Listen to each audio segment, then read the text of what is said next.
What's going on, everybody? Welcome in. It's the Thursday night fantasy alarm, fantasy football live stream updates. We got lots of stuff, lots of names we can call it here. I'm your host, Howard Bender. With me, brand new to the fantasy alarm family. Please, warm reception here, folks, for Jen Piacenti. Jen, what's going on? Oh, not a lot, just enjoying the end of MLB and the beginning of NFL. It's a great time of year. It's definitely a great time of year. Absolutely right. It's crazy. It's absolutely so much going crazy. On. It's There's awesome. A ton going on. So there's always a game. There's always news. There's always something going on. It's great. Have you been diving into the preseason games? Now I know that this week here we're entering week 3 of the preseason, and that's supposed to be the quote unquote dress rehearsal. Right. Are you diving into them this week? Have you been catching any of them during the previous 2? Not much during the previous 2, mostly reading the highlights and watching the highlight reels. But this is the week I think we're going to have to watch them in live lockdown. Yeah, 100%. This is going to be it's going to be an interesting one. I mean, listen, we've got a ton of coaches who aren't going to tip their hand. We know Sean McVay doesn't want to play anybody. Andy Reid hates playing his players in the preseason. So we're good with that. Now, Jen, let's do a little get to know you for our audience here, because I've had a lot of people hitting me up on Twitter and on Facebook and via email asking if we are bringing back the Thursday live streams and what's going on with those. And of course we are. So let's throw down a little who is Jen Piacenti? Oh man, who is Jen Piacenti? That's a good question. I've been asking myself that for years. It's a good one. Let's see. I grew up in Texas girl. Lived in New York for a long time and recently relocated to LA.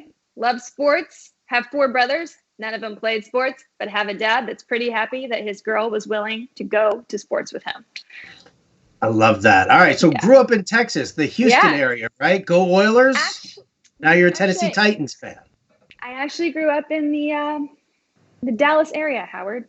I know. I wasn't sure if I should bring it up on the first episode, but the fact is, you're entrained from a young age. It's part of it. You know what I'm talking about. Sadly, I do know what you're talking about. And everybody out there watching knows how much I know about it. All right. Well, we will hope that you will steer clear from so much Cowboys talk like my man Jim Bowden does. No, of course. Don't lie. You won't. You won't. I know you won't. What? What are you talking about? Crossies. Crossies. Come on. All right. Well, I'll tell you what. Despite being a Cowboys fan, which just upsets me to no end here. I'm sorry.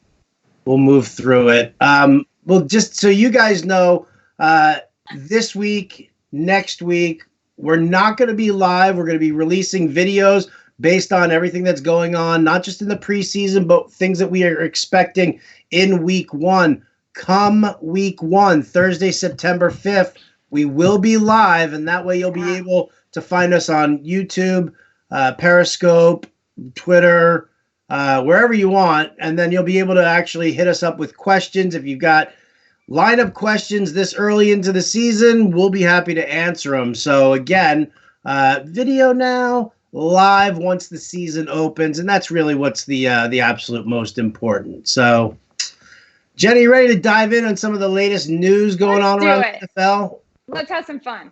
All right. Well, there's nobody who likes to have fun more than Josh Gordon. So let's just lead it off with him. Right? Oh, wow. Yeah. That's so the Patriots, he gets reinstated. He plays for the Patriots. First of all, let me just ask this question. Okay, because the NFL is a nightmare.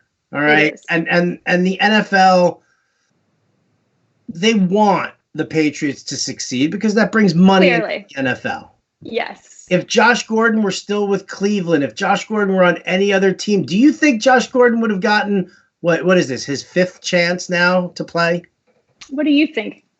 I don't think so. Of course not. No, of course not. It's ridiculous. But what are you going to do?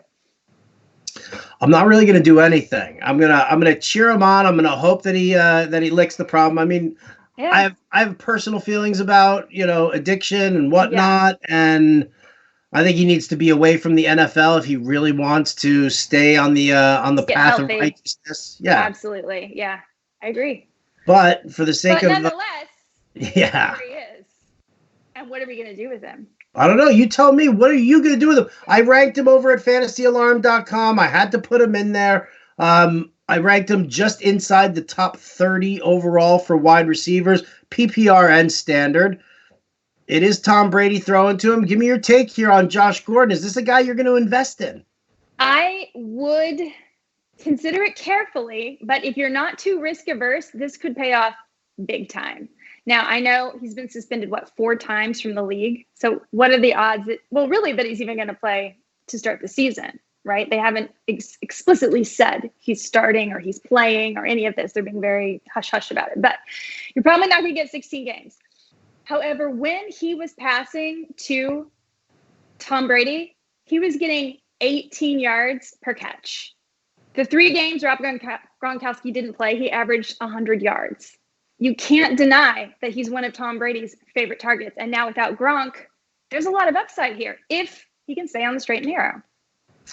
If he can stay on the straight and narrow. I mean, what does this do? I mean, what does this say to the other Patriot? I mean, let's face facts. Julian Edelman, he'll always be Tom Brady's favorite target. He'll always be Brady's favorite target. But now you're talking about you've got youngsters like Jacoby Myers. You still have a veteran in Philip Dorsett over there who is probably going to end up being the number 2 receiver on this team. Does it just automatically say to you it's Edelman and it's Gordon and forget everybody else on this roster? No, I don't think it's automatic, but I do think that he's going to have a good chance of getting a lot of the ball because he and Tom have played together. They have chemistry. It's undeniable. They've got to give it a shot. Look, they went and they drafted basically the carbon copy of him and N'Keal Harry, right? Same size, same kind of thing. They have something that Belichick doesn't go and draft a wide receiver in the first round. This is like the first time he's ever done that. So he's interested in that position. He's obviously liked some of the physicality that he had in Josh Gordon. They're thinking along those lines. It says to me, maybe they're thinking Josh Gordon, N'Keal Harry. There's something going on there in that evil genius of Bill. It is. And I mean, for N'Keal Harry, it hasn't been a good preseason at all. He's been criticized in camp. And, one of the things that I said when they first, picked him up was if he doesn't gel with Tom Brady, if he doesn't click with him right off the bat, it's going to be a problem because Brady likes his usual guys. Yeah. And think about the pressure. I mean, that is a lot of pressure to put on him, right? Brady's got his regular guys and here he is a rookie and he's expected to step up. And you know what? He's kind of wimping out. He's a little injured. He's a little hurt. Maybe Gordon coming back is a good thing for Harry. Maybe that will give him a chance to ease in and earn the trust of Tom Brady. Who knows? It's definitely a possibility there. We're going to get more involved with the rookie class in just a few moments, but some other news items right now. Jimmy Garoppolo, we're hearing that his recovery. Oh, come on, Jimmy Grapes. He's the most handsome quarterback in the NFL, Jen. You look in his eyes. It's like he's like a dreamboat. You're like 0. I have one word for you. 0. Wow. 0 yards, 1 for 6, 0 yards, and an interception. I don't know. I don't care how handsome you are. Horrible quarterback. For me. Horrible quarterback. I don't even know why we're having this conversation because I'm trying to imagine what instance anyone would want to draft Jimmy. Maybe a 2 quarterback league. Maybe. But otherwise, there's probably 20 other quarterbacks I would draft before him. He's played, 10 full games in his entire life? Right. Yes, he was good for 5 of those in a row, but he's been out for a year with an ACL tear. This showing was, it was embarrassing. Did you watch any of the tape? It was just... So you're out completely? You're not going to give him a mulligan for the first game back? You're not going to give him a look for... I think he can have a mulligan. It's possible he had a really bad day, but why do I care? He's so far down the list. I just later in the season, waiver wire, sure, that might be useful. But right now in my draft, I don't really see a need to bother. All right. So we're saying yes to Josh Gordon. We're saying no to Jimmy Grapes. Antonio Brown, the never-ending saga here, right? Files another grievance. What is this? What is this? I don't know. He's just, he can't find a helmet that he can fit his ego inside. That's what it is. Exactly. He needs the right. He just doesn't want to practice. He doesn't want to practice. His feet hurt. Well, his feet hurt. It's hot out. It's up in Napa. It's like It's sweaty. horrible. It stinks like horses. Terrible. Yeah. I mean, I don't know what's up with Antonio Brown, but I got to tell you, I'm not afraid to draft him. Okay. All right. So you'll stick with him. know. So late second, that's early a strong third pick. round, or do you want to wait a little longer? Definitely early third. I think that's a no-brainer. Okay. Absolutely. I mean, the guy's incredible. And I actually do believe that he wants to be a winner. I do believe he wants to be great. And I think it's possible that there could be a chemistry with a quarterback that has less of an ego. I'm not saying that Antonio Brown is a good guy or a great guy, but I'm saying that maybe Derek Carr is the kind of quarterback that he could work with and they could both be better together. It's possible. All right. Okay. Listen, I'm still in on Antonio Brown as well. I'm perfectly fine drafting him late second, early third. Exactly. Yeah. Exactly. He is too good. All right. Your Dallas Cowboys. Can we talk about Amari Cooper for a second here? Sure. And I'll say this because I know you through the fantasy baseball world also.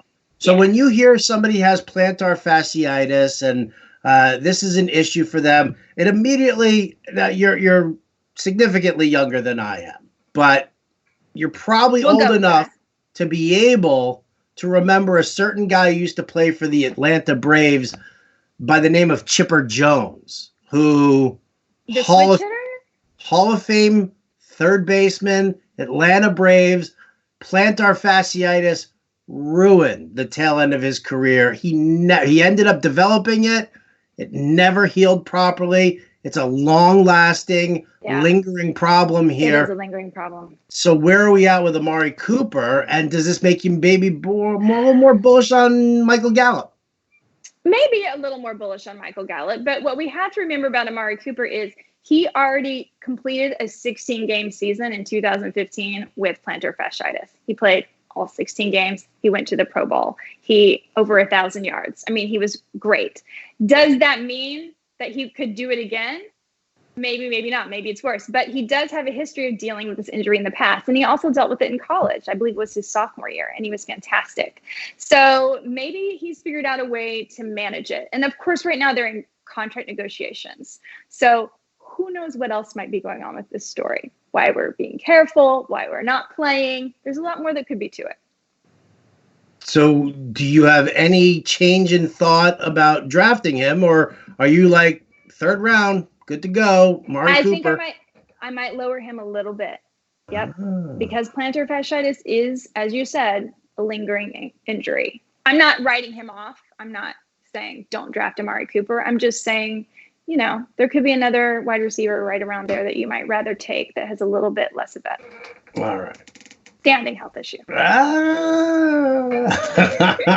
Any chance I get it's not a bruised heel. Did you like that story? Oh, it's a bruised heel, or it's plantar fasciitis. I mean, what's the difference? I mean, have you ever noticed and known an NFL team not to lie about injuries? They have to, right? It's part of the job. I think, like when you sign up, they're like, "How well can you lie about injuries?"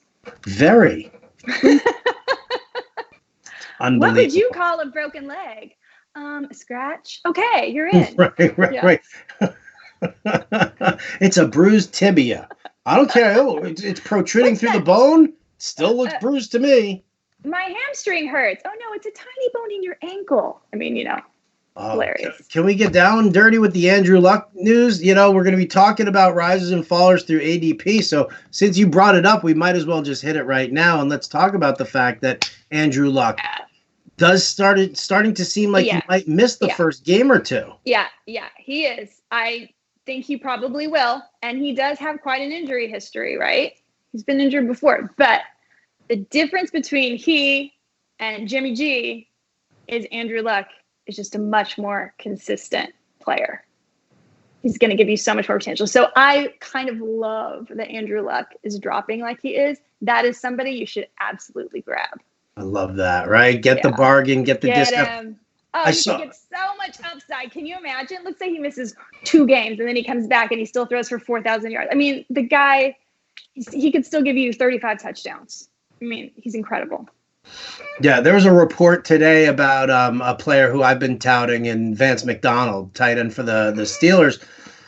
And I've been so excited about him, and I know what the plan is for him. And I had I interviewed Kevin Colbert, GM of the Steelers. Mm-hmm. He talked about McDonald having another gear. And then the OC, Randy Fichtner, he comes out and he's like, Vance McDonald will never play every snap in a ball game. It's just, he won't do it. And I'm like, okay, that's fine. I'm great with that, because the layman looks at that and they're like, oh no, now he's going to be a terrible guy. He's never going to play, or, he's going to be sharing the role. And meanwhile, it's like, no. It's about the number of targets you see. It's the number of passing plays you're involved in per snap that you're playing, as opposed to the other. The quality versus quantity situation. Exactly. Yeah. So, and the more those reports roll in, the lower he starts to drop down the ADP. So, and you're like saving your dollars in your auction draft. Yeah, he's spending it on somebody else. Big time. All right. So we talked a little bit about the rookies here. N'Keal Harry, the effect of Josh Gordon coming back. The report DK Metcalf for the Seahawks. Surgery. Yeah, I mean, it's arthroscopic surgery.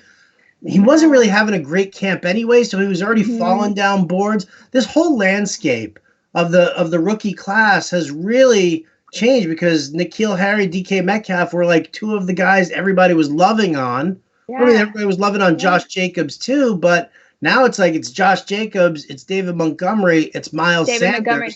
Yeah. And the wide receivers, everybody's like, forget it. Yeah. You feel the same way? I do feel the same way. I absolutely do. And Paris Campbell, same thing. Yeah. Right. Listen, you can't be a rookie and sit out the majority of training camp. Preseason. Yeah. How are they going to trust you? How are you going to learn? It's just, and you know what? The fan base wants to get excited. They want to get excited about you, and you're not giving them that chance. It's not good. It's a bummer. Josh Jacobs, on the other hand, David Montgomery, fan bases are excited about those guys. Oh, how could you not be? I'm talent, just dripping all with in. Talent. Pushing all in on David Montgomery this year. I think it's just going to be fantastic. And another report came out. Matt Nagy was like, maybe I overused Tariq Cohen a little bit last year. And everybody, like, if some people are like, well, that's him explaining why Jordan Howard didn't get any work. No, I kind of feel like he's like, I think I got my guy now in Montgomery. Yeah, I think you could be right. And apparently he just loves football. He studies it. I just think he's great for the franchise. All right. Well, if these are the three running backs we're looking at, how about you rank them for me here? Rookie running backs, Josh Jacobs, Miles Sanders, David Montgomery. How do you rank them for drafting purposes this year? Okay, I'm going to go Josh Jacobs, because we're pretty sure he has a starting job. He's going to get a lot of opportunities in Oakland. Then I'm going to go David Montgomery. I think he's also going to get a lot of opportunities in Chicago.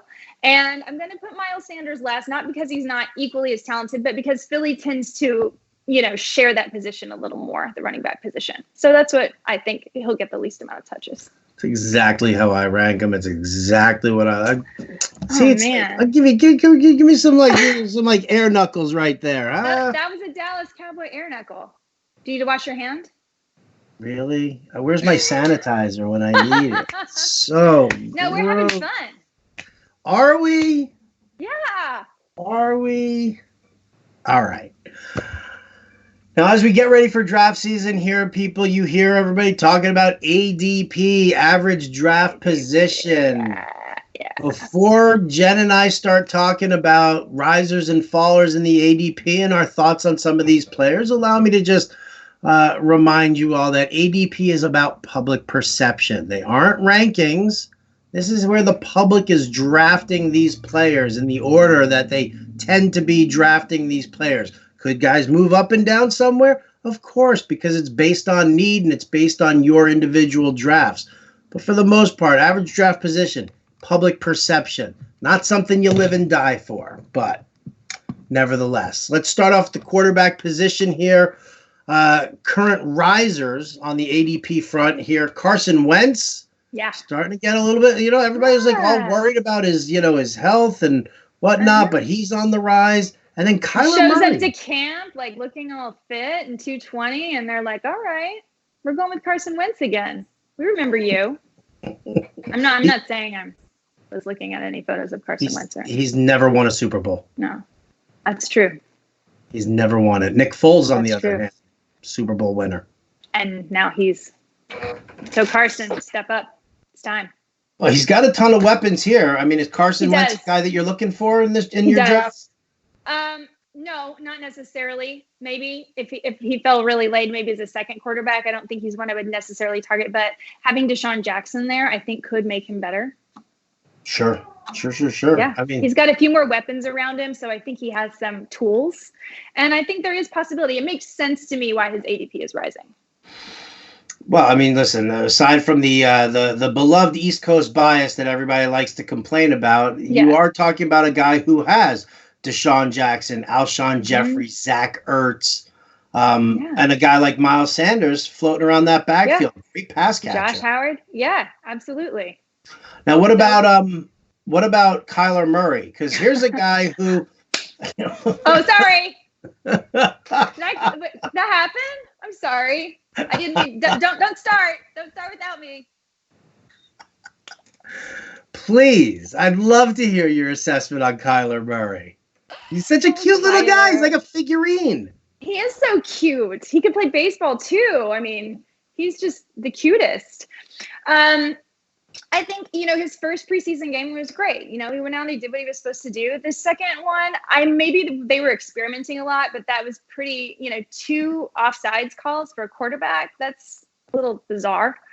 Cliff Kingsbury, says he's going to be, changing up the offense. It's going to be different. We don't really know what he's going to do exactly, working out of the shotgun. Who knows? There's a lot up in the air with Kyler Murray, but he does have a lot of upside. There's a lot of potential there if you can get him inexpensively. Now, I think so many people are just, this year, it seems to me, there's a trend that nobody wants any Ben Roethlisbergers or Tom Brady. They all want these trendy young rookies. And I do think we have to temper our expectations.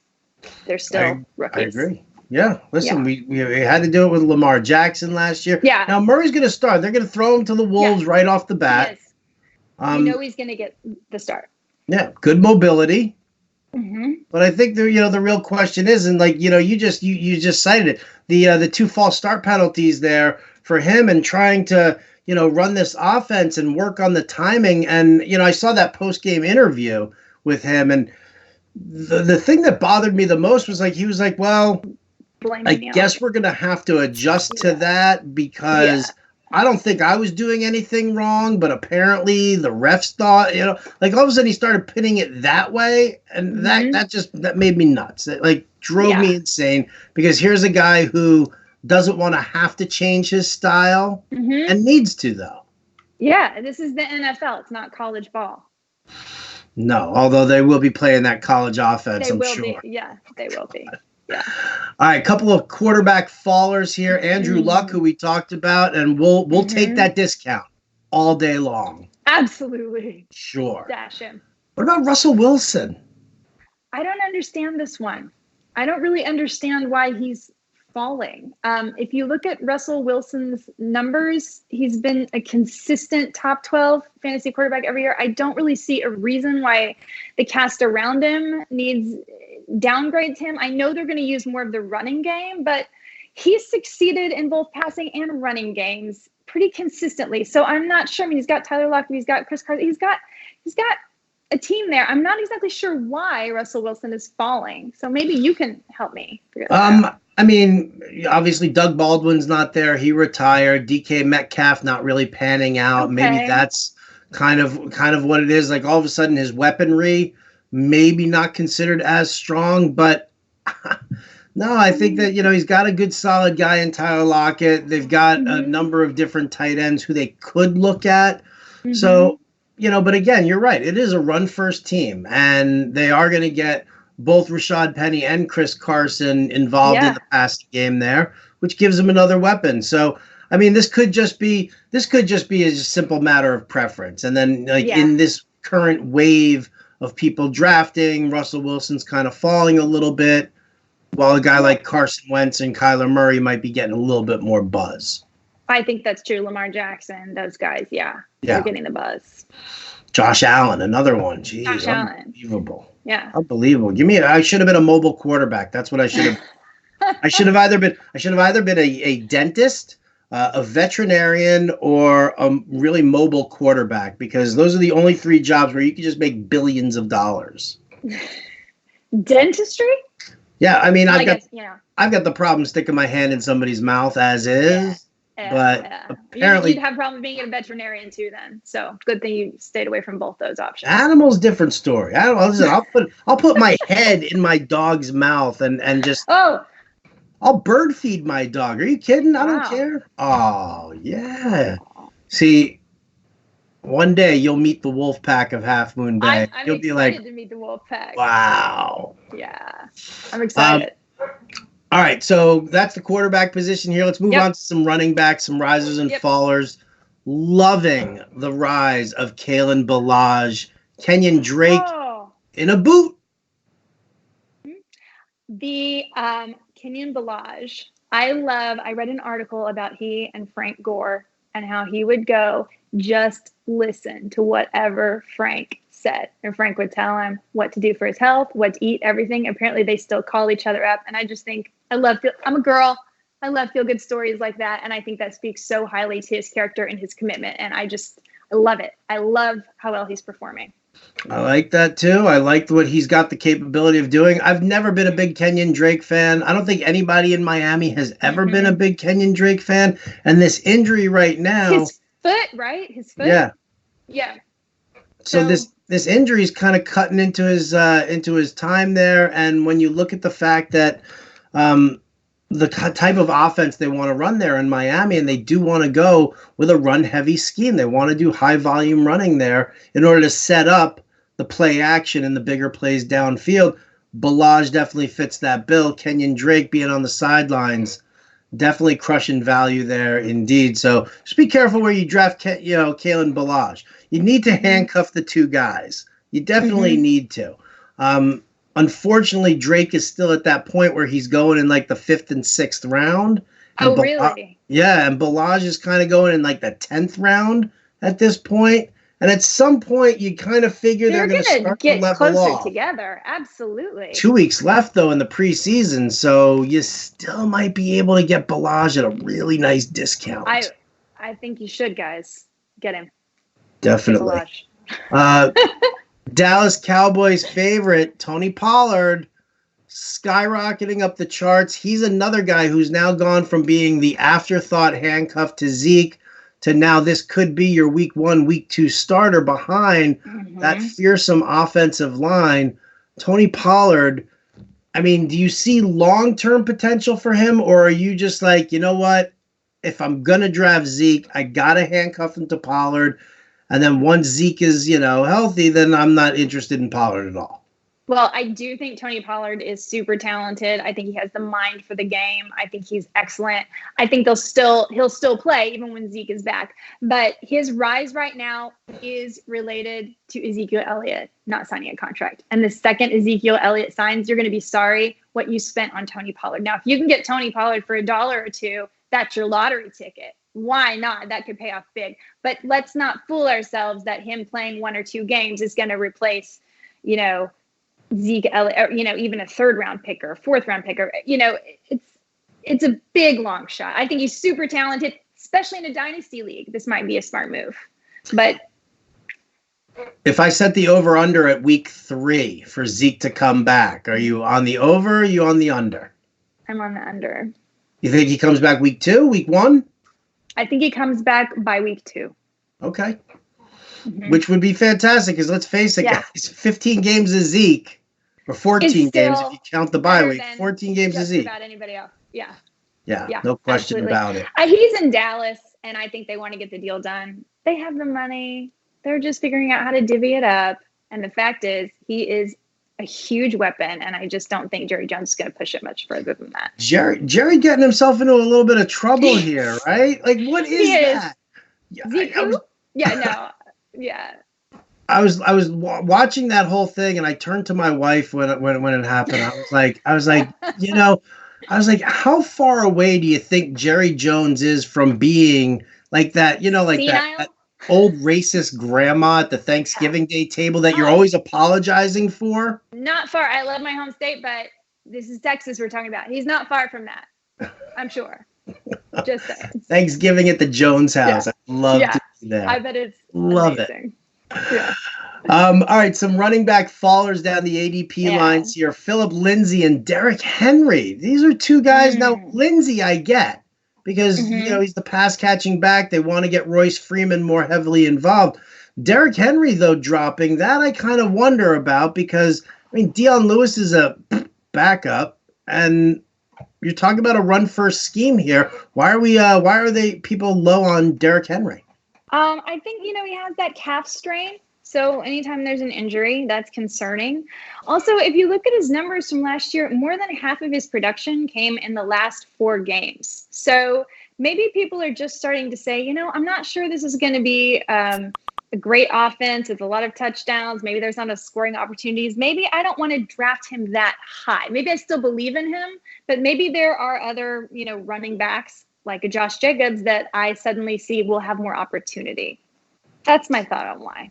I can dig that. I can definitely dig that. I think I'm more bullish on Derrick Henry than most people. Not even just because of his production last year. I love the offensive line in Tennessee. I love the fact that they've got Arthur Smith is their new offensive coordinator. I'm just kind of digging on what they've got going on there. Well, hopefully they'll give him the ball. Dion Lewis is just atrocious at this point. Yeah. So I'm sure they will. This, if he keeps falling, then it's get him. Right? Nothing would make me smile more than to start getting more players at a discount. Because I got to tell you, the first couple of rounds of any draft, it's ridiculous. I know. It's ridiculous. And I know that we've talked about the man smart, woman smarter fantasy alarm women's league that we're going to have, which is going to be hysterical. And those invitations I actually just sent out to everybody. this is a fierce group here, but you'll see it when you start doing this draft and everybody knows they're like running back, wide receiver. Yeah. Back to the running back. It's going to be crazy. It really, really is. All right. Wide receivers. Let's talk about some risers and some fallers here. On their way up, Rashard Higgins with the suspension of Antonio Callaway, and then Jamison Crowder. My Jets might have a relevant wide receiver for the first time since the original Keyshawn Johnson. You might. And I think he's going to fit in well with that Adam Gase offense, right? He and Darnold should go well together. He likes to use the slot receiver. Loves using the slot receiver. I think there's opportunity, and Crowder has never had the opportunity. He has the skills, but if you look at the numbers, you're not going to see what his potential is, I think, because he hasn't been given the opportunity. And it seems to me this could be his shot. So I think this is another potential bargain. Which would be great. And I love the fact you point out that Gase's system, it does really focus on that slot receiver. You saw what Jarvis Landry did the last couple of seasons over there with Gase in that offense. So I dig that. And Rashard Higgins, he's an interesting character. Again, still a very late round pickup there, but kind of building up steam. Falling now. AJ Green. Now here's the question. So AJ Green, it looks like he's on the cusp of falling out of the top 50. Now, I get it. He's hurt. I get it. They're talking about that he could miss the first game or two of the season. Yeah. I just did an auction draft, actually. I paid $15 for him. $15, which I kind of felt was a bit of a bargain, especially when I'm paying like 21 for DJ Moore and the guy's paying, 19 for Curtis Samuel. So when I look and I see that I can get AJ Green for 15, good discount, bad discount. Did I waste 15? Should I put it in somewhere else? No, I think that's probably a really good move. If he's really only out 1 or 2 games, if you take his numbers from 2018 and you prorate them, it would be like 12 touchdowns, like 1,400 yards. They would be bonkers numbers. So, okay, you miss a couple games. If it's true he's really coming back. And, $15, it's not that much money. I can afford it. I can just You can afford it. You totally can. Make it rain, Howard. Make it rain. Making it rain at Club Auction here, baby. All right, Marquis Goodwin. San Francisco. Now, this whole wide receiving corps seems to be having a little bit of trouble. Everybody kind of likes Jalen Hurd all of a sudden. He's getting a little bit of buzz. Goodwin faltering. Dante Pettis faltering, not having. Is it just San Francisco not having a good camp here? San Francisco is having a really tough time. The whole thing. And I don't know. I'm wondering, related, unrelated, how is this going to affect George Kittle? Is he still going to be... Is he going to get more targets? Is he still is if it's not Jimmy throwing to him? If it is Jimmy throwing to him, I mean, there's just so much up in the air. It's so many question marks. I think George Kittle still will be good, but everyone else is kind of like a question mark. Out on the wide receivers, yeah, it's a tough. Group. It's a tough group. I'm with you there. I'm trying to avoid them as much as possible. I think. Yeah, I don't like the last round. If like somebody like Jalen Hurd is just sitting there, maybe. Okay. Yeah. All right, well, let's finish it off here with the tight end position. It's always been my favorite position. I don't know why it's been my favorite position. Oh, did you ever hear the story of the tight end whisperer? No. Can you tell me now? So here you go. So a couple of seasons ago, I think it was 2 seasons ago, and I planted my flag in Austin Hooper. Okay. The tight end for the Falcons. I was like, this dude, I'm looking at what Steve Sarkisian, this is back when I didn't hate Steve Sarkisian to no end. So I was still a little bullish on Sark taking over the offense there. And I looked at like what he did in college and, the tight ends who he worked with, like O.J. Howard and, how he really utilized the tight end. So I was like, oh, I'm loving on this. Austin Hooper is the guy you want. And there it was in week 1 of the season. And Austin Hooper finished the day, I think, with like 138 yards and a touchdown. And people were freaking out. He catches this totally, it's like botched coverage. Horrible coverage blown on this. Hooper catches the ball and he rumbles his way to this like 60 some odd yard touchdown. And boom, all of a sudden I was the tight end whisperer. And that's how it all became. And then what I actually did was I jumped off of that bandwagon of Austin Hooper because I hated his week 2 matchup. And then I proceeded to pick a tight end every single week to have a touchdown. And I hit 15 out of 16 weeks. Wow. It was crazy. All right. It was crazy. So like we're using pay extra attention to your tight end advice. You are the whisperer. Vance McDonald. McDonald, okay. Your attention, please, Vance McDonald. Report to the tight end whisperer right now. All right. Well, I don't want to talk about Vance too much here because, again, I'm hoping that's going to pull his ADP down when people are like, oh, he's not going to play. 2 guys who I do like. Number 1, rookie Darren Waller. Yeah. He's actually not a rookie, second-year player. No. Mm-hmm. He was originally with the Ravens. He came over to Oakland, and now he's like nice appearance on Hard Knocks. I've been kind of bullish on him. You've got Antonio Brown, you've got Tyrell Williams, you've got Darren Waller here. And John Gruden has basically said this guy is a weapon. He's a secret weapon. He has the complete confidence of the coach. He's good. He's the size of a tight end. He's got the hands of a wide receiver. I mean, he's great. I think he's, especially where he's going right now. Why not? Cheap, so late. So cheap. It's like people are like, yeah, man. Yeah. Should I get Zach Ertz in the 2nd round? Yeah. Should I get George Kittle in the 3rd? No. How about in the 16th round you pick up Darren Waller?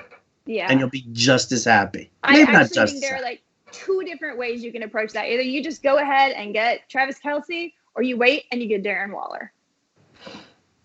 You could win either way. I think it's just as likely. Throw a little Vance McDonald in there in the middle rounds. I'm telling you, like I have. I'm pretty sure now. I still have to draft like 4 more leagues, but I'm going to end up with like 21 leagues in total for this season. And I would say that right now, having drafted, I have at least 8 teams that have Vance McDonald and Darren Waller as my 2 tight ends. Wow. Like I've just really you got to push all in. How do you even have time to manage 21 teams? I'm trying to think of like what how do you manage this? Oh, let me show you, because God, you start talking about Sunday football there, and I'm like this. And you're gonna start making your waiver wire picks. You're putting in your fab bids. I'm sorry, what did you just say? Oh, so that's what you're doing. I see. And there's like a GIF in there, and yeah. It's just setting lineups. All I'm doing is setting lineups. Like, oh, gotta change this, gotta change that. What? Who? What? News? Oh, gotta change that. Who said men can't multitask? You guys are gonna love this. You're gonna love this. I'm sorry. Listen, I don't even want to talk about fallen tight ends right now. I want to talk about the fact that Jen Piacenti, Howard Bender, your Fantasy Alarm connection, every Thursday, 7 p.m. Eastern. We're going to be running those live streams starting week 1. Got another video for you guys next week, so don't worry about that. And then, Sunday morning. Oh, boy. I'm going to have coffee. You're going to have coffee. I will, of course, always endorse good old-fashioned Red Bull at any hour of the day. Wow. I got to do it. All right, so some final thoughts here at all, Jen? Some players you might be looking at, your drafts you've got coming up. What do you got in store? Well, let's see. The next thing I have coming up, of course, is my all-female Fantasy Alarm Women's Smarter Draft. And then I have an auction draft in New York City. I'm going to actually have to fly back to the Big Apple, show up, spend some money, make it rain, fly back, and do a live stream. It's going to be pretty exciting. Loving that. Are you gonna tweet out your picks in your auction? Of course. And you know what they go for, and other people's picks too. I'm playing with some pretty fun people. Nando DeFino, Rick Wolf is in that league. Alex Cushing, Steve Cozzolino. We got a good group. Tim Heaney. Oh, so. Is this the Gotham League? Yeah. And you guys do it for both football and baseball? We do. All right. So, well, you and I, you and me like this because, you can. I'll teach you exactly how to get into Nando's head, which is super easy because there's plenty of space inside. All right. I'll tell you exactly the key words to use to throw Rick and Glenn completely off of their rockers. Perfect. And then Tim Haney. Please just start talking against the Yankees, and he'll be on tilt the entire unravel. I love it. I remember last draft, Tim Heaney ordered a salad, and I ordered like chili cheese fries, and I thought, something wrong with this picture. It says it all right there. Tim Haney, everybody. Oh, I love him so much, but this is even better. I do too. Great guy. All right. Well, that's going to do it for us today here on the Fantasy Alarm live stream video. Again, next week we'll be back with you again, 7 p.m. Eastern on Thursday, so you don't want to miss that for some last-minute draft advice. And then, baby, here it comes, week 1 of the fantasy football and NFL season. Coming up soon, September 5th, and Jen and I will be there. We will. Right here. Yeah, we'll be here. All right. So for Jen Piacenti, big thanks to our buddy Matt Sells for producing. I'm Howard Bender. This has been the Fantasy Alarm live stream, and we'll catch you next time.